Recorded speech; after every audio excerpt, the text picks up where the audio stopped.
So what we'll discuss now is actually the camera setup that we have for the projector and the camera. So there's two different ways that you can set up a camera.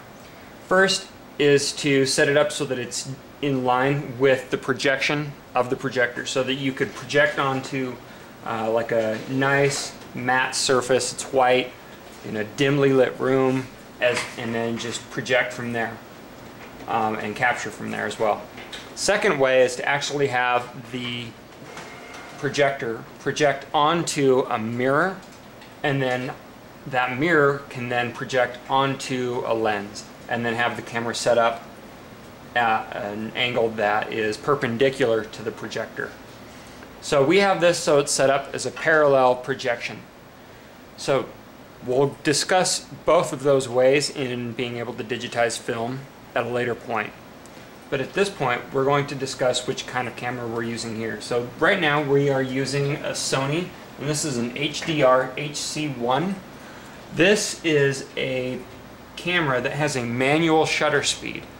Most cameras do not have a manual shutter speed, which means that you are stuck with a really bad output in terms of what types of ways you can record projected film.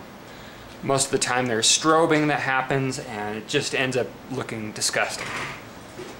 So the best way to do it is to have a variable speed projector and a manual shutter speed camera, because then you can sync up the speed of the projector, an aperture rate, or the shutter speed of the camera.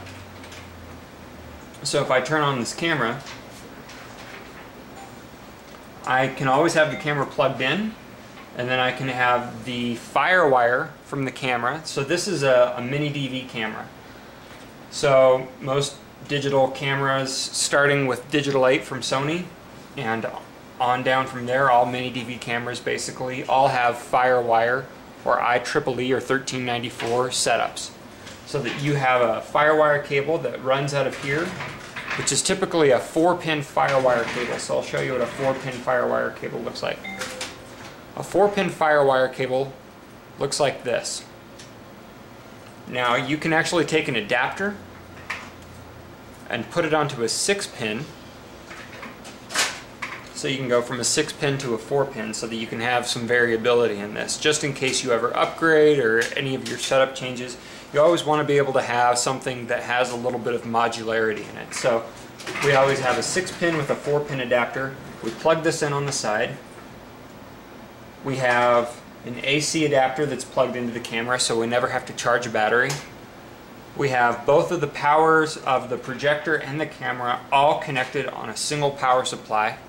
And then we have it so that we are actually behind a shroud that is actually blockout blind. Second thing you'll also notice on a Sankyo is that you have this small adapter. Now this small adapter allows you to do Super 8 as well as regular 8. Although a Sankyo will not have an audio out, so whenever there's a thin copper strip or two thin copper strips that run along the film, you know that that's audio 8mm, and that's only Super 8. And so you can't run audio 8mm on this and capture any of the audio. You have to use some other setup. And in our instance, we actually use an Elmo Sound ST600M, which is a 2-track 8mm projector.